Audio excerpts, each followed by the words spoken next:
स्वागत है बच्चों आप सभी का अपने YouTube चैनल एडुकेट एकेडमी में। मैं गौतम प्रसाद और आज का जो हमारा विषय रहेगा बच्चों आज का जो विषय है हमारा वो है पॉलिटिकल साइंस क्लास 12th के लिए। और फर्स्ट चैप्टर हमारा जो रहेगा बच्चों दो ध्रुवीयता का अंत। अब हम जानेंगे दो ध्रुवीयता का अंत होता क्या है। उससे पहले अगर आपको और भी डिटेल्स और भी वीडियो देखनी है तो हमारे लिंक को हमारे चैनल को सब्सक्राइब करें और ज़्यादा से ज़्यादा वीडियो देखें और अपने इस वीडियो का लुत्फ़ उठाएं। चलिए हम स्टार्ट करते हैं। सबसे पहले हमारा जो चैप्टर का नेम है बच्चों दो ध्रुवीयता का अंत मतलब एंड ऑफ बाइपोलैरिटी। अब दो ध्रुव मतलब होता क्या है सबसे पहले हम उसको जानते हैं बच्चों। दो ध्रुव अब जैसे मान लीजिए ये हमारा क्या है नॉर्थ पोल है, ये हमारा साउथ पोल है, ये हमारा वेस्ट पोल है और ये हमारा ईस्ट पोल है। तो दो ध्रुव मतलब एक ये ईस्ट की साइड और एक वेस्ट की साइड दो पावर रहती है। ये इस साइड हमारा यूएस है और इस साइड हमारा यूएसएसआर है। तो मतलब दो शक्तियाँ, एक अमेरिका और दूसरा हमारा क्या है सोवियत संघ, मतलब कि दो महाशक्तियाँ हैं, दोनों अलग अलग ध्रुव पे, इसीलिए बोलते हैं दो ध्रुवीयता का अंत। अब दो ध्रुवीयता का अंत मतलब क्या, किसी एक शक्ति का क्या हो गया अंत हो गया और वो क्या थी यूएसएसआर, जिसे हम सोवियत संघ भी बोलते हैं। तो जो शक्ति जिसका एंड हुआ, डिसइंटीग्रेशन हुआ, विभाजन हुआ, अंत हुआ, वो क्या है हमारी यूएसएसआर। चलिए आगे हम बताते हैं दो ध्रुवीयता का अंत का मतलब। तो आपको अर्थ समझ में आ गया होगा कि दो ध्रुव में से एक ध्रुव का क्या हो गया अंत हो गया और पूरी विश्व शक्ति किसमें बन गई, एक ध्रुव में बन गई। तो दो ध्रुव समझ में आ गया। तो दो ध्रुव में हमारे कौन थे, एक यूएस और एक यूएसएसआर। ठीक है बच्चों, चलिए अब हम आगे बढ़ते हैं।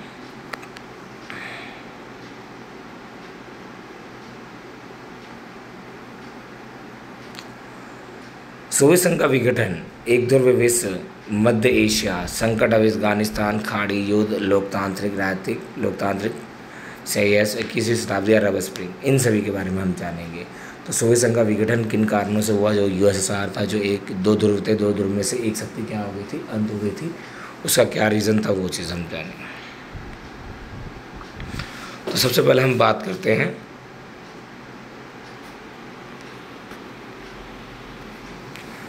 इसके बारे में। शीत युद्ध का प्रतीक किसे कहा जाता है, जो बर्लिन की दीवार थी, एक बहुत बड़ी दीवार थी जो कि कितने किलोमीटर थी, 150 किलोमीटर से लंबी थी। क्या थी, 150 मीटर से भी इसकी हाइट लंबी थी और जो कि 9 नवंबर 1989 को क्या हुआ जनता द्वारा तोड़ दी गई। अच्छा ये किसका प्रतीक थी, तो हम ये भी कह सकते हैं कोल्ड वार। किसका प्रतीक थी, कोल्ड वार मतलब कि शीत युद्ध। तो अब आते हैं हम 25 दिसंबर 1991 को सोवियत संघ का क्या हो गया विघटन हो गया।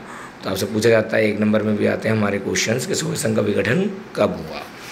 तो ये जो आपको तो पता चल गया होगा, जो दीवार खड़ी की गई थी शीत युद्ध के प्रतीक थी कौन, बर्लिन की दीवार।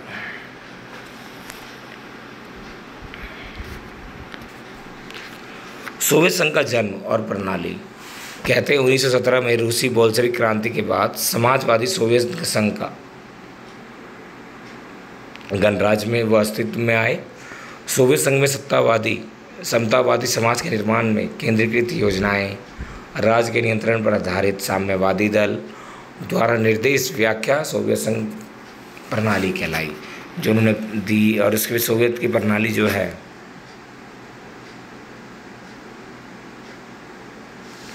सोवियत की प्रणाली क्या है, क्या क्या विशेषता है, मतलब प्रणाली मतलब उसका स्ट्रक्चर मतलब क्या रहा था उसके बारे में जानते हैं। सोवियत प्रणाली जो है हमारे बच्चों पूंजीवादी व्यवस्था का विरोध करती है तथा समाजवादी के आदर्शों को प्रेरित है। मतलब सोवियत जो प्रणाली थी वो क्या थी, समाजवादी थी, क्या थी, साम्यवादी हम कह सकते हैं। सोवियत प्रणाली में नियोजित अर्थव्यवस्था मतलब कि एक ऐसा मतलब विकास करना था जो नियोजित विकास मतलब प्लानिंग करके योजना के तहत मतलब विकास करना था, तो वो चीज़ था। यहाँ पे कम्युनिस्ट पार्टी का दबदबा था जो कि 70 साल तक रही। कहते हैं यहाँ के जो लोग थे उनका न्यूनतम जीवन स्तर नागरिकों को सुनिश्चित था। इसके अलावा अगर हम बात करें बेरोजगारी नहीं थी। उन्नत संचार प्रणाली मतलब कम्युनिकेशन, जैसे किसी से भी कनेक्शन अगर हमें बात करनी हो चाहे अपनी बातों को पहुंचाना हो तो उसके लिए बहुत अच्छे साधन थे। आगे आते हैं उत्पादन के साधनों पर राज्य का नियंत्रण। जितने भी जो उत्पादन प्रोडक्शन होता था उसमें राज्य का नियंत्रण होता था। अब हम बात करते हैं इसी में आगे तो ये थी हमारी बच्चों कुल मिला के सोवियत की प्रणाली, हम ये कह सकते हैं सिस्टम था यहाँ का, प्रणाली। अब आते हैं हम दूसरी दुनिया।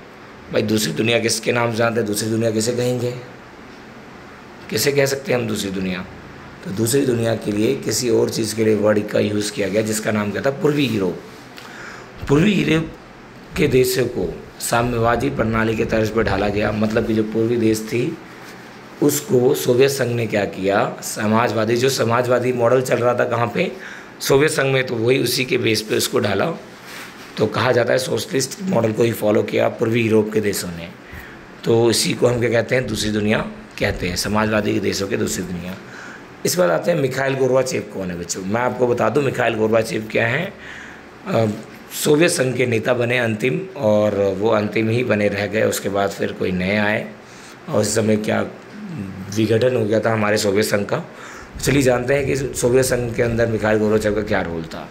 1980 के दशक में सोवियत संघ के अंदर काफ़ी सुधार करने के लिए आए, लोकतांत्रिक को अपनाया और उन्होंने खुलापन के नाम से आर्थिक सुधार लागू किया।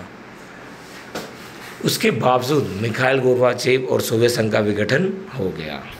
इसके कई कारण रहे हैं कि जनता के प्रति जो वहाँ की जो पार्टी थी, कम्युनिस्ट पार्टी, उन्होंने जवाबदेही नहीं हुई, और मिखाइल गोर्बाचेव जो चेंज करना चाहते थे वो सफल नहीं हो पाया। ये इनके लोगों ने इनका साथ नहीं दिया। अब आते हैं हमारा है सोवियत संघ के विघटन के कारण। क्या कारण हो सकते हैं? चलिए भाई क्या कारण हो सकते हैं सोवियत संघ का विघटन? जो अभी एक तो हमने पढ़ा, इसकी प्रणाली बहुत अच्छी, छोटे छोटे से गुड्स और संचार प्रणाली, बेरोजगारी ना होना, तो एक तरीके से प्रणाली बहुत बढ़िया थी। लेकिन उसके बाद जो है इसका अंत किन कारणों से हुआ वो जानते हैं। बोलते हैं सोवियत संघ नागरिकों और राजनीतिक आर्थिक आकांक्षों को पूरा नहीं कर पाई। सोवियत प्रणाली पर नौकरशाही का शिकंजा कसता गया। कम्युनिस्ट पार्टी का राजनीति पर अंकुश, मतलब कहा जाता है कम्युनिस्ट पार्टी धीरे धीरे हावी होने लग गई, लोगों के प्रति काम नहीं करने लगी। तो इसके कारण क्या हो गया? ये भी विघटन का कारण बनी।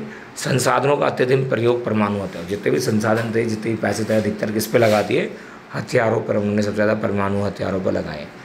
प्रौद्योगिक और बुनियादी पश्चिम के मुकाबले जितने भी जो टेक्नोलॉजी है वो वेस्टर्न मतलब अमेरिका से पिछड़े रहे।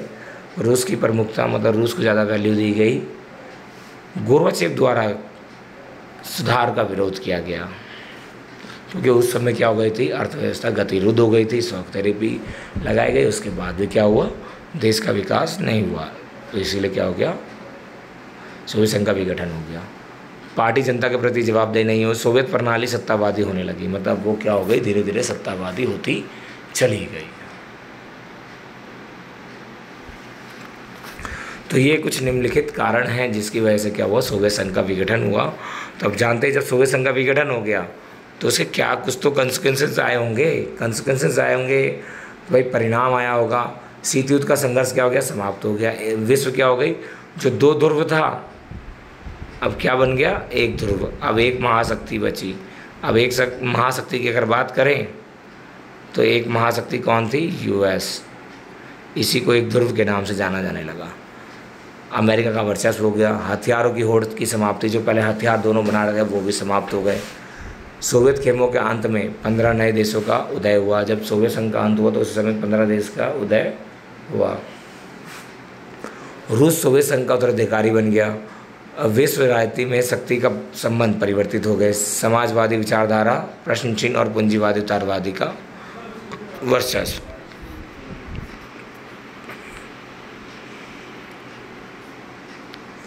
अब आते हैं शॉक थेरेपी। शॉक थेरेपी क्या है? शॉक थेरेपी का मतलब ये होता है आघात पहुंचा के, मतलब कि पहले आपको दिक्कत दे दे और फिर उसके बाद आपका उपचार किया जाए। उसी को हम क्या कहते हैं? शॉक थेरेपी कहते हैं। साम्यवाद के पतन, मतलब बोलते हैं पूंजीवाद के पतन के बाद सोवियत संघ के गणराज्यों को विश्व बैंक और अंतर्राष्ट्रीय कोष ने साम्यवादी से पूंजीवादी की ओर संक्रमण के मॉडल को अपनाने को कहा। मतलब विश्व बैंक ने और अंतर्राष्ट्रीय मुद्रा कोष ने सोवियत संघ को साम्यवादी मॉडल से पूंजीवादी, मतलब कि सोशलिस्ट से कैपिटलिस्ट की ओर जाने के लिए कहा। किसने? WB और IMF मतलब इंटरनेशनल मॉनेटरी फंड, अंतर्राष्ट्रीय मुद्रा कोष ने कहा कि भैया जब सोवियत मॉडल से जब आप किस में जाओगे, कैपिटलिस्ट मॉडल में जाओगे तो आपका विकास हो सकता है। तो इसी चीज़ को देखते हुए सोवियत संघ ने कैपिटलिस्ट मॉडल को अपनाया शॉक थेरेपी के अंदर। लेकिन उसके बाद क्या होती है, शॉक थेरेपी की विशेषता क्या हुई वो देखिए। शॉक थेरेपी के कारण क्या क्या चीज़ें होती हैं।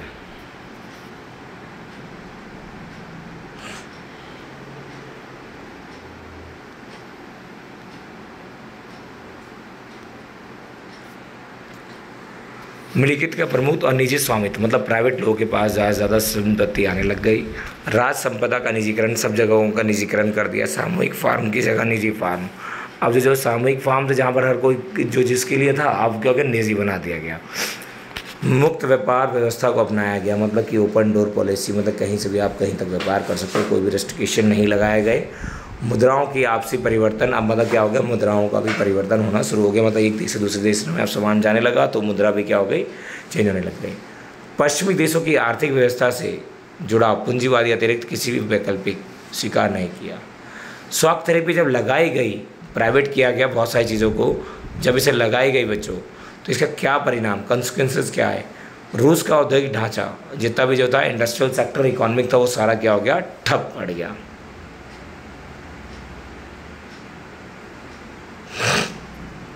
अब सोवियत संघ को एक बार रूसी मुद्रा में गिरावट आ गई। समाज कल्याण की पुरानी व्यवस्था नष्ट हो गई। मध्यम वर्ग को समाज की परिधि के धकेल दिया गया, मतलब मध्यम वर्ग जितने भी मिडिल क्लास थे वो सारे गरीब हो गए। और कहा जाता है शॉक थेरेपी के कारण वहाँ के जितने भी 90% जो उद्योग थे, मतलब जितने भी जो बिजनेस था, वो सारा क्या हो गया, कंपनियों को कम दामों में बेचने के लिए मजबूर होना पड़ा। इसी को हम क्या कहते हैं, ग्रास सेल कहते हैं, वर्ल्ड की सबसे बड़ी सेल। आर्थिक विषमता, खाद्य संकट हो गया, माफिया वर्गों का उदय होना शुरू हो गया, लोकतांत्रिक संस्थाओं का निर्माण। इसके कारण क्या हुआ, लोगों ने सरकार को नापसंद शुरू किया और इसी कारण से क्या हो गया, ये भी एक कारण है विघटन का। आते हैं बाल्कन के बारे में थोड़ा सा। बाल्कन गणराज्य यूगोस्लाविया 1990 में गृह युद्ध के कारण कई प्रांतों में बंट गया, जिसमें शामिल बोस्निया हर्जेगोविना एंड स्लोवेनिया और क्रोएशिया ने अपने स्वतंत्र घोषित किया। बाल्कन जब में लड़ाई हुई, बाल्कन गणराज्य यूगोस्लाविया 1990 में लड़ाई हुई, जिसके कारण वो कई पार्टों में बढ़ गया और जिसके कारण बहुत सारे देश उभर कर सामने आए।